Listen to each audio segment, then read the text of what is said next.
Good afternoon. We'd like to welcome you all to Questioning and Formative Assessment, part of our Wayne Risa Summer Learning Blitz. We are so glad that you could join us today. I am here with my colleagues. I'm going to let them introduce themselves. Good afternoon, everyone. My name is Heather Rotterman, and I'm an assessment and instruction consultant with Wayne Risa. Hi, everyone. I'm Laura Gabriel, literacy consultant at Wayne Risa. And I am Michelle Wagner, a literacy consultant here at Risa as well. Today, we're going to cover quite a bit of information in a short amount of time. We're going to give a brief overview of formative assessment in general. We're going to give you some tips and techniques for building your own questioning toolkit and some strategies for success. And then lastly, we're going to focus on that all-important wait time. When we think about this series, we're really trying to think about those essential literacy practices and the importance of focusing on those regardless of what September might bring. So whether we are remote or face-to-face, we know that focusing on the essential literacy practices is the right move for teachers. As we get started, we just want to ask that you take a moment and just introduce yourself in that chat box. That chat will be the way you can communicate with other participants in the webinar. So when you put something in the chat, it will be visible by all who are here today. The question and answer box, however, it will just be visible by Heather, Laura, and myself. And so we'd encourage you to use that for any questions that you might have.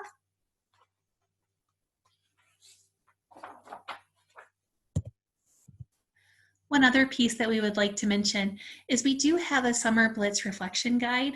We're offering these for each of our sessions, just a place for you to compile some notes and start thinking about the content that's being presented. We offer this to you as an option. If this helps you as you go through the webinar today, we'd like to encourage you to download that and use it for yourself. All right, let's get started. On the screen, you will see a Consider This document. Laura is also going to put a link to this in the chat so that if you prefer to download it and look at it as a PDF, you can do that. We'd ask that you just take about 90 seconds to read through this and put something in the chat that catches your attention, something that strikes you maybe as surprising or really connects to you, something that you think is important.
All right, if you hadn't had the opportunity yet to enter something in the chat that really resonated with you, if you could take a moment to do that. And Laura, would you mind lifting a few pieces that you see shared there? Just the importance of questioning, giving the students some autonomy, allowing students to answer, to not focus so much on answers being right or wrong, allowing students time and impetus to talk. Wonderful, thank you.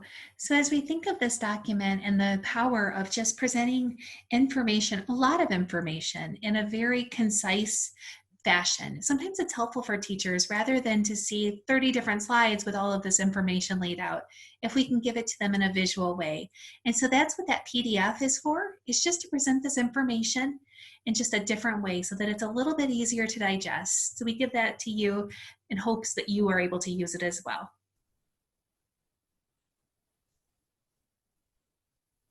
With that, I will turn it over to Heather.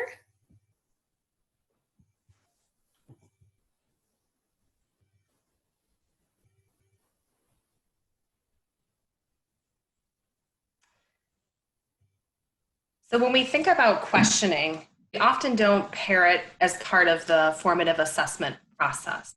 But questioning really is formative assessment.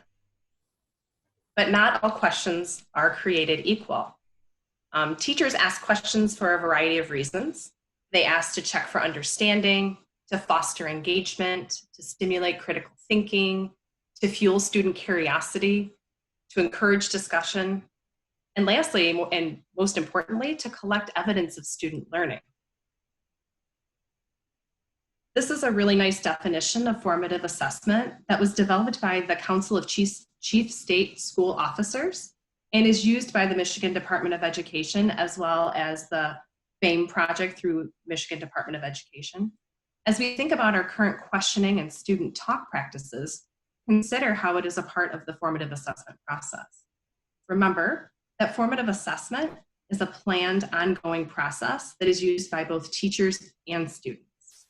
This process occurs while the learning is happening and requires teachers to use evidence and feedback to move students towards proficiency of the intended learning outcomes.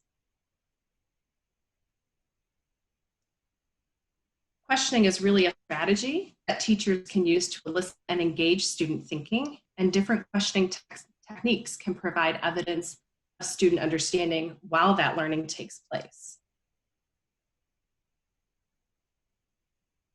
So this graphic was developed by our very own Dr. Ellen Vorenkamp at Wayne Riese, and it represents the 5 pillars of the formative assessment process. Note the very bottom line talks about the process being intentional and purposeful. It's not, I'm just going to give an exit ticket on the way out. It's really planned in the planning process when teachers sit down to plan for content. The process begins with clear learning intentions, which provide the teacher and student with clarity around what are the expected outcomes. Students are provided with success criteria, with models, and engage in various strategies to activate that prior knowledge. Prior to the instruction of the content, teachers intentionally plan questions of varying cognitive demand and purpose, such as probing and clarifying, in order to elicit evidence of student learning and provide feedback. This intentional planning process, coupled with that deep knowledge of the content, allows for teachers to make instructional adjustments based on student responses.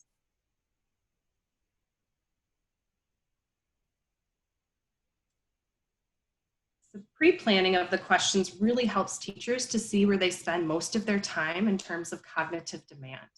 Studies have found that 90% of the questions that teachers ask are really at a low cognitive demand, really just staying at that knowledge and comprehension level. Very few actually get to that synthesis and evaluation.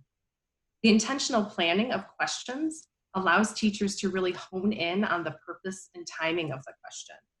Questions teachers can ask can really reveal what the learner knows, what the learner doesn't know, the extent to which a learner is taking their background knowledge and working with new concepts and how they're applying the two, connecting those two, any misconceptions or misunderstandings that might be getting in the way of processing the content, and what next steps might be needed to move the learning forward. Knowing that most of the questions that are posed are aimed to clarify and validate basic understanding, teachers can use the pre-planning process to create questions that are higher level, ones that really require our students to use information or ideas to tackle problems or tasks, provide explanation, make connections, and provide reasoning.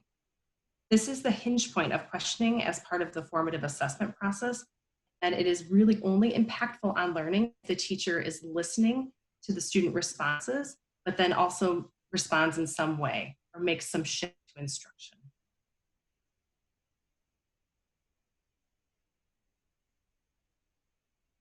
Consider this question.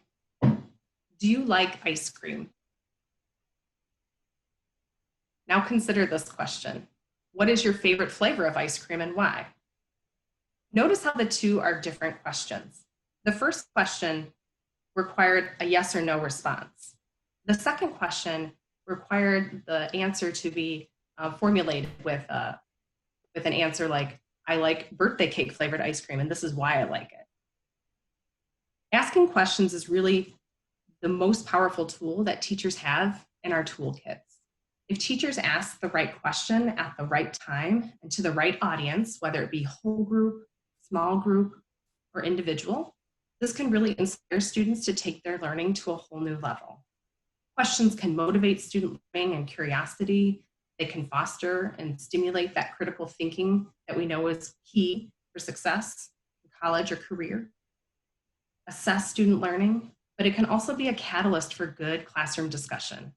We not only want to be mindful of the cognitive demand of questions, but the types of questions as well. So if we go back to the first question that I asked, do you like ice cream? That would be considered a closed question. It's a quick response, and it's often a one-word answer, yes or no. So the example that I have on the chart, do you know how to drive in the snow? Yes. It requires very little elaboration beyond the yes or no answer. The second question, what is your favorite flavor of ice cream and why, is more open. It can't be answered in one word. It is used for critical or creative discussion and can go in many different directions.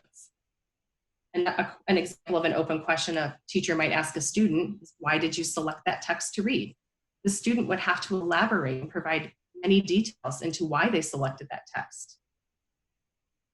So where do we spend our time with our questioning? Do we mostly spend them on closed questions or open questions? Do we use clarifying questions to eliminate misunderstandings or seek to understand student thinking? A clarifying question might be, could you repeat what you said? I'm not quite sure I understood what you meant. And that could really help you to provide feedback to the student of where they need to go next in the learning. A probing question might help a teacher get behind that student thinking and then use that to scaffold the student learning and understanding. So an example of that might be, you stated that you did not believe in global warming. Help me understand how you reached that conclusion. And lastly, an essential question, this is often used when we think of unit planning. It really provides that focus of unit of study. How can we uncover mathematical patterns? This could even be used as a learning objective. So thinking about the types of questions and the varying levels of cognitive demand are key when we are in the pre-planning of our content.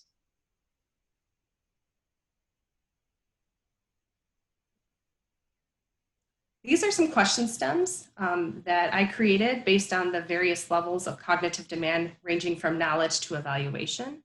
And Laura's going to actually drop a link to an article that has others as well that you can access.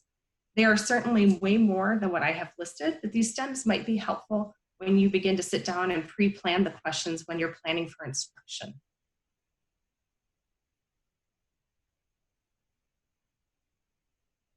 When we consider how we ask questions and knowing that most teachers spend a lot of their time at the lower end of the cognitive demand, we want to consider how the history of talk and questioning in our classrooms and what the research tells us. The history of questioning and student talk is rather bleak. Research done by Flanders in the 70s found that 80% of the talk that happens in the classroom is done by the teacher. In fact, other studies have found that students that live in poverty had less opportunities to engage in talk, and English learner students engaged in very little to no questioning exchanges. Other studies have found that there are types of talk and questioning that are more or less useful. Durkin's research in the late 70s found that when they were looking at comprehension instruction, showed that teachers really relied on a questioning method to check for understanding, often following the initiate, respond, evaluate cycle. And this cycle entails a teacher initiating a question, calling on one student to respond, and then evaluating the answer.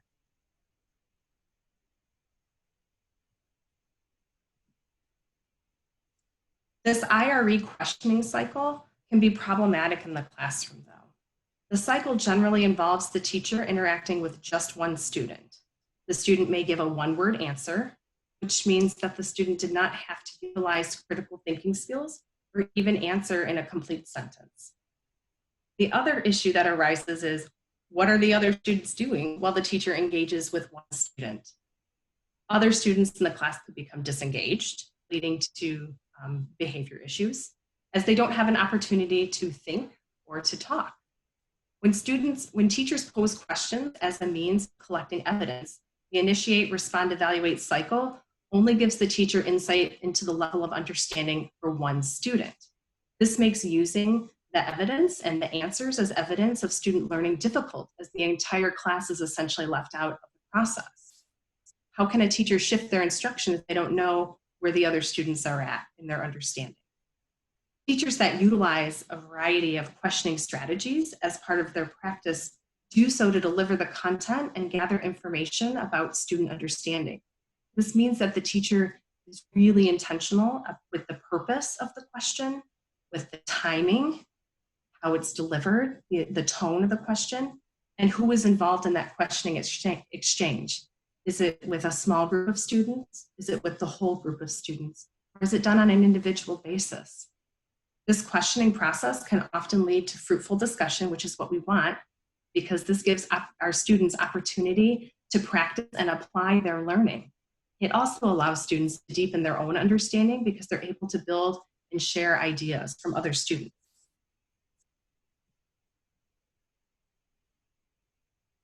So this brings us back to that key point of questioning as part of the formative assessment process, that it's only impactful on learning if the teacher listens to student responses and then responds in some way.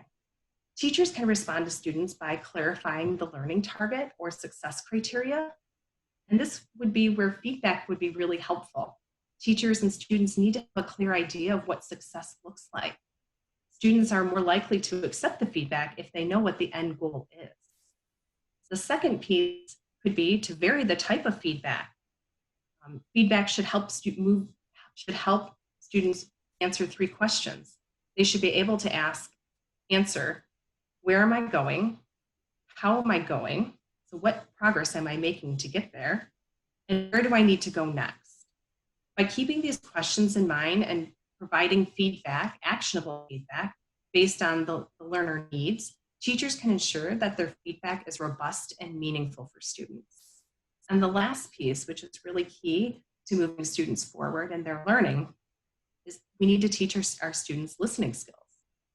There's a difference between hearing and listening.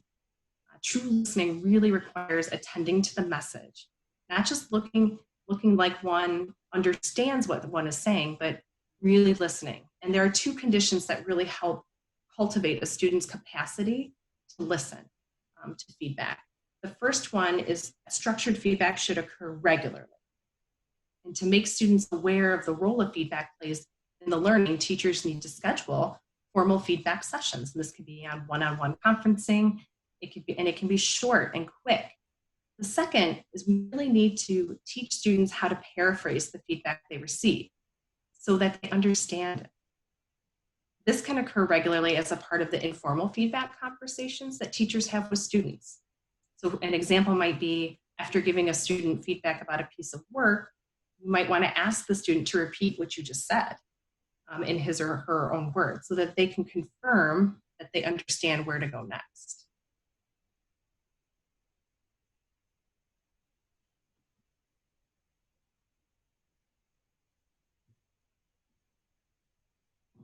So research indicates that teachers who use a range of strategies really to collect relevant evidence of student understanding and or progress towards the learning goals are able to make appropriate adjustments to meet the needs of more students more often.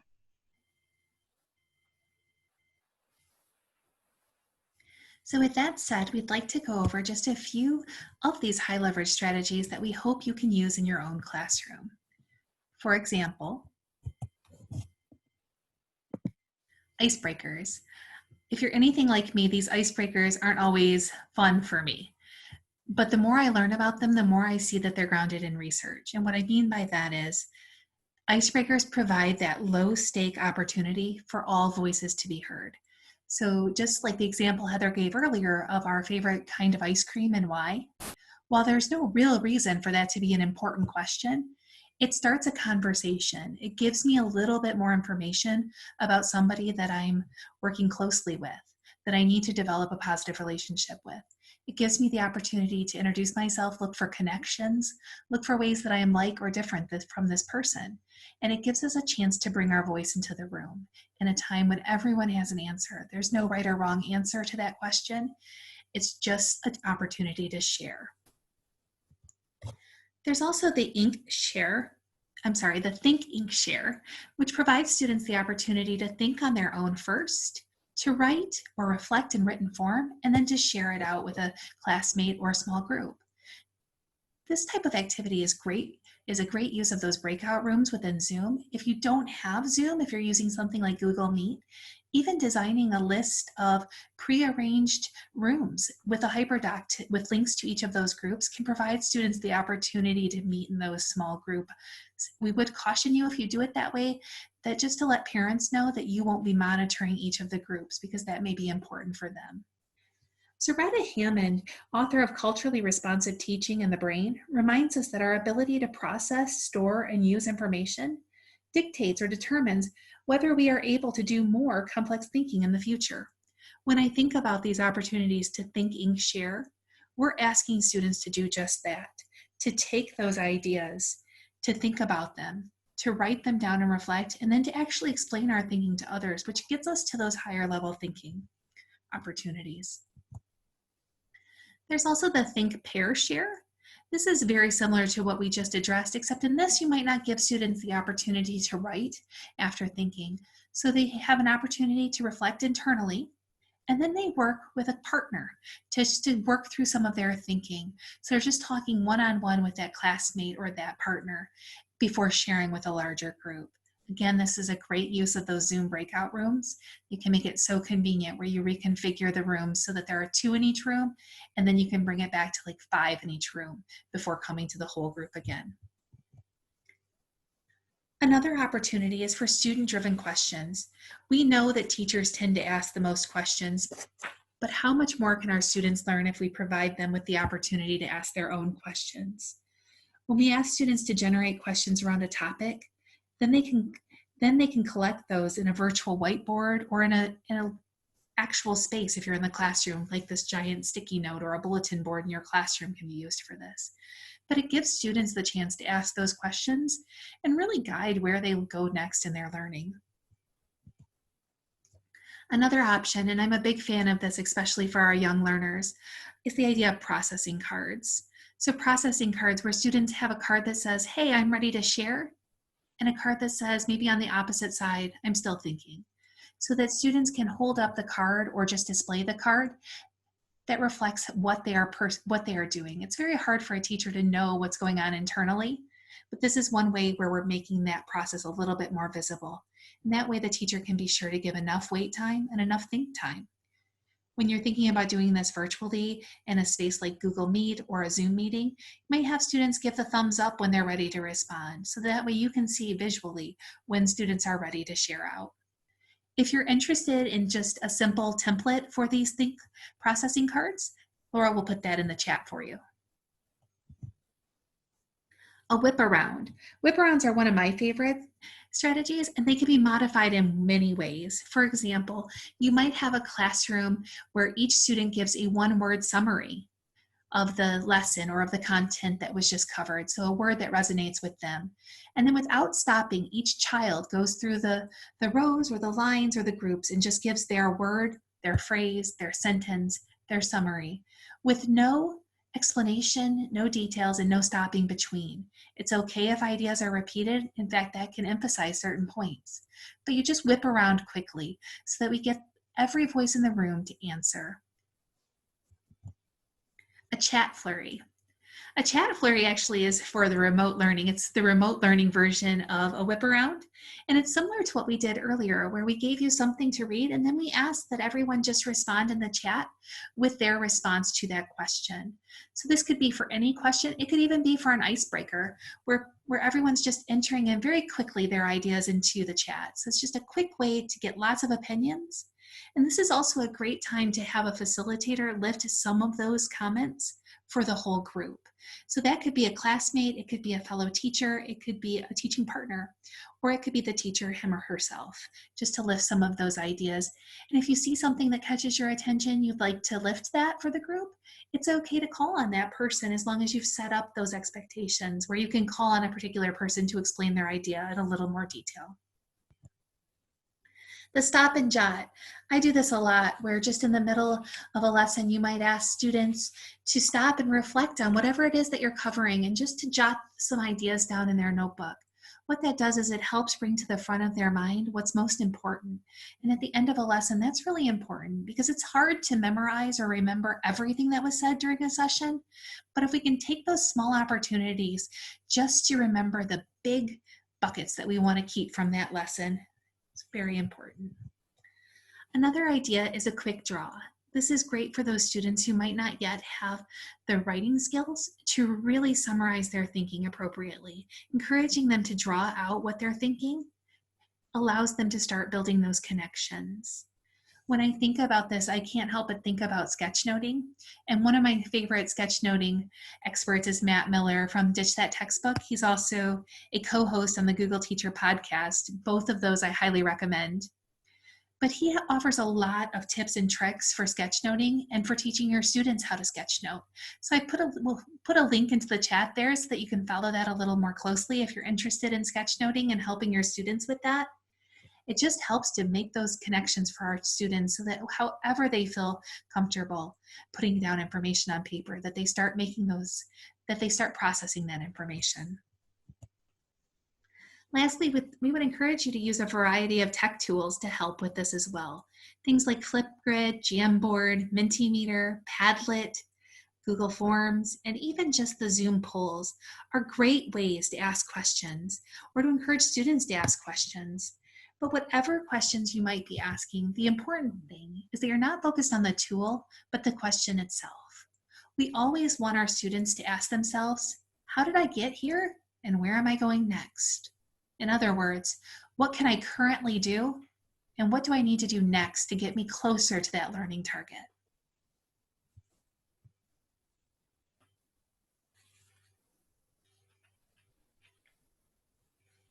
One of the key pieces when we talk about questioning strategies in the classroom is that idea of wait time. And wait time is one of those pieces that is often overlooked when asking questions. And it was actually highlighted in Mary Budd Rowe's research in the 1970s. She actually coined the term wait time. And since then, there's really been the impressive body of evidence-based research to support this idea of wait or think time. Researchers have found that wait time is generally 1 second or less. So a teacher asks a question, 1 second or less. They may even answer their own question, or they call on the first student that raises their hand. And this is actually, this small piece of instructional know-how that we have in our toolkit has huge benefits for our students because allowing those few extra seconds of wait time to think, students are able to respond more correctly and more completely. They're able to formulate their thoughts. A larger percentage of your students will likely participate because they have that time to think about the question, create that answer, and then respond. Students are more likely to offer and include evidence in their answers. And that's especially important because so many of our ELA standards and our math standards ask us to cite evidence or justify our thinking. And students are able to create more academic questions if they do have that time to think. And lastly, and this is really important, is we want our students to be confident in the answers that they give us. So by thinking about our wait time, we look at what actually happens inside of a student's brain when a question is posed. So a teacher will pose the question to the students. The student then actually moves that question to their working memory, and they work to really unpack what that question means. And then the student searches their long-term memory to connect that question with some sort of knowledge or an answer or response. Then the student brings that relevant knowledge to their working memory to formulate their response. And then the student answers that question out loud. What's What's good to note here is that this is a really complex process. And we think asking questions, it's so simple. It seems so simple. We do it every day, but this is what's going on inside of a student's mind as they're trying to work for that answer. If we think about the students that we serve, especially our students that are acquiring a second language, this is essentially harder as they're trying to do this while acquiring English. So we want to consider the amount of time that we give our students to answer our questions. And they say, research has said that 3 to 7 seconds, just by increasing that, your wait time 3 to 7 seconds, that's kind of a sweet spot for allowing students to use their working memory to create that answer for you. There is an article that we're going to include. Laura, can you grab that and pop it in the chat? And it talks about the importance of wait time, especially when we're developing our young students' language and vocabulary. But these are some strategies that can support your wait time. When I was in the classroom, I had the word wait next to, like, posted on all 4 of my walls. So no matter where I was standing in the room, that was my signal as the teacher that I needed to wait. And so I would mentally count to 5 seconds before calling on another student. We want to model that waiting for our students as well. We want to model that think time so that students are able to respond and use evidence in their thinking.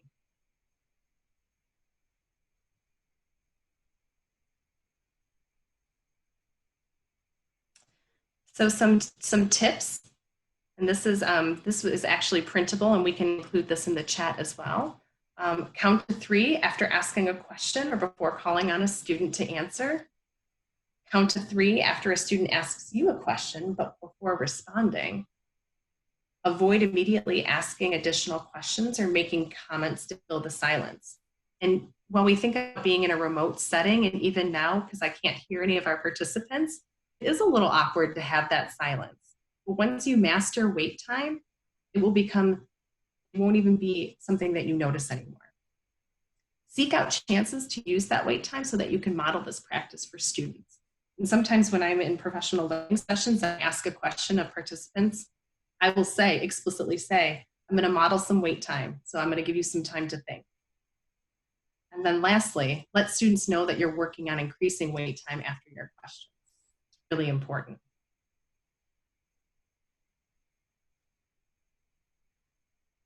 So if you're interested in learning a little bit more about wait time, consider reading that article, The Why Wait, The Importance of Wait Time.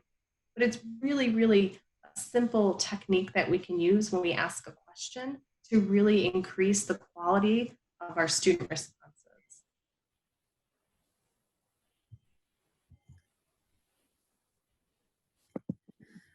All right, I like to say that all roads lead back to the essentials. When we think about formative assessment and questioning and the power of wait time, we really are talking about those assessment tools. So with that, I'd like to encourage all of you to look back at the K3 essential instructional practices in early literacy, because those really go into detail about what high quality assessment should look like in the literacy classroom. Likewise, for the 4-5, we have that need for explicit feedback mentioned over and over again. And as we think about students and how important it is for them to not only know what the learning target is, but where they are in relation to that learning target, with the goal of always nudging them forward so that they can eventually accomplish that target. The Literacy Essentials at literacyessentials.org, you can find online modules where you can go into detailed of what each essential is. And I would strongly recommend that you take a look at the assessment essential module, because there's just so much information that can be gleaned from that. So we just always want to refer back to that. I believe Laura is going to put a direct link to those modules. If you haven't signed up for those are great learning experiences.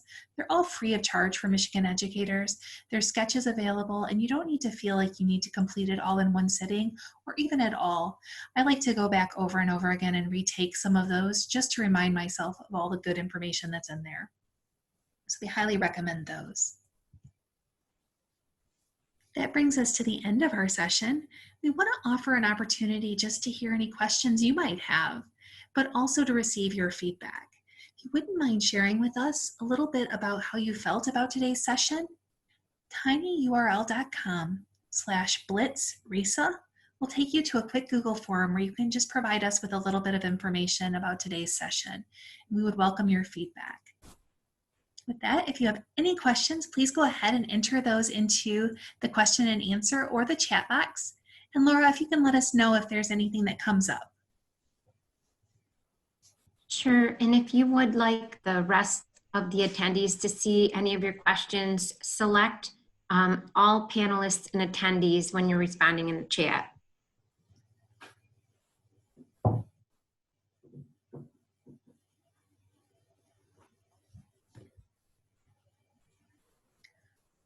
Heather, I see one question here, and this one's for you.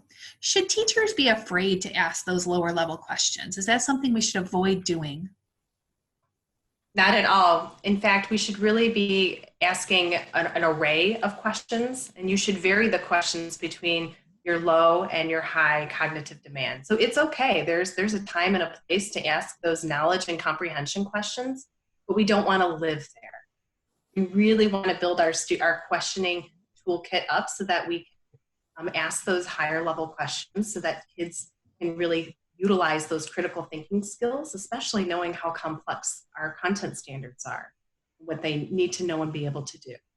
So my advice would be to, when you sit down to plan your lessons for this upcoming school year, would be to really be intentional about where you would place those questions, knowing that by pre-planning them in advance, you can actually audit your questions and see, am I staying in the lower cognitive demand range, or am I actually scaffolding my questions so that I can move them into those higher level type of questions? Thank you.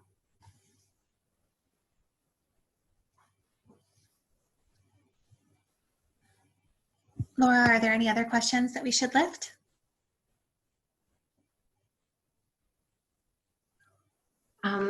We have one from Suzanne. I know that questioning is so important. However, I find it truly challenging to create those higher level questions. So those higher level questions, really, they are hard to create. I think, Laura, did you link the sheet? There is the article that has some examples of stems that you can use that will help generate some of those higher level questions. I would encourage participants and teachers to really go back into their content standards and really think about, what do I expect my students to know and be able to do to really help and use those content standards and learning targets as a guide for creating those questions. Heather, the articles are linked in the chat. We've got quite a few just in a row, but one person did ask about how to save the chat. If you're in the Zoom webinar chat, you'll see 3 dots at the bottom in the right-hand corner. And if you click on that, you'll be able to save the chat and have all the links that we've talked about today.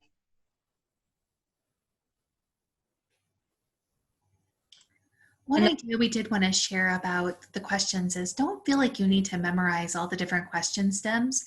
There's nothing wrong with creating a visual reminder, either a bookmark, or in my classroom, I used to actually print out the question stems and put them high up of the back bulletin board so that I could see them and just remind myself of different kinds of questions that I wanted to ask. Because when we don't pre-plan questions, and it's impossible to pre-plan all the questions we're going to ask during the day, it's easy to fall back into that routine of just asking those lower level questions. So if we have those stems available to us, we're going to increase the likelihood that we'll use them. And if we start modeling those stems, we'll increase the likelihood that our students will start using them too. Great point.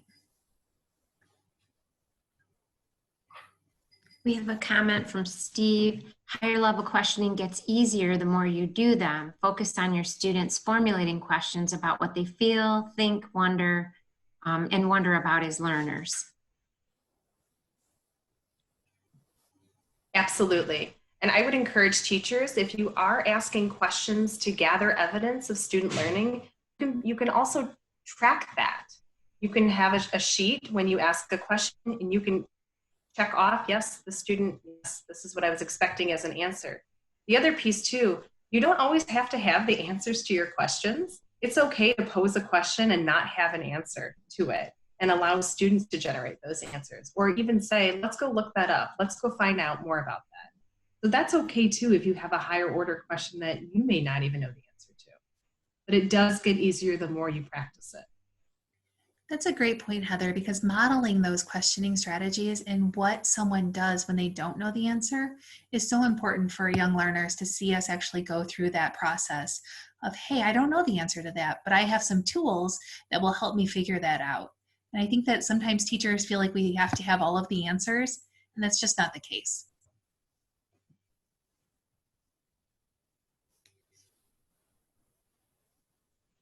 We have another question. How do substitute teachers ask questions and obtain feedback, especially when they are very new in a classroom and they do not know the students well? The students have met them for the first time. Another good question. And we love our substitute teachers, and we definitely want them to feel comfortable in our classrooms because we need them so desperately. Again, back to those tips and tricks, just to have some ideas at the ready.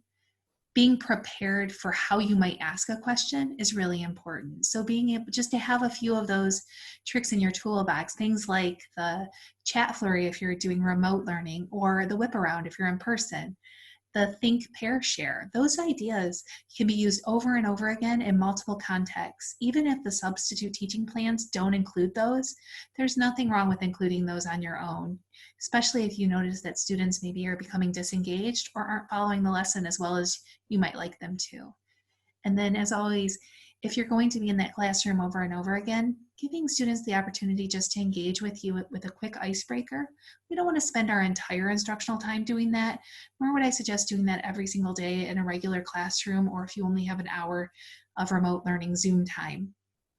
But taking the time to build relationships is always worthwhile. Always taking that time to make sure that every voice in the classroom can be heard. And thinking about our substitute teachers, if you have in your plans, like Michelle mentioned, she had bookmarks and little reminders that she used that had sentence stems on them or question stems. That might be something that you consider leaving in your sub-plans, just to help provide some context or a scaffold for your substitute teachers. The feedback piece could be a little tricky, but you really want to encourage any feedback to be descriptive, actionable, and formative. We want to move our kids forward, and that's really the idea of feedback. We want them to move forward towards the intended learning outcome. And we do so by nudging them, so giving them little nuggets of descriptions and things that are specific and timely and actionable that students can really take to move themselves forward in their learning. And sometimes feedback can be in the form of a question.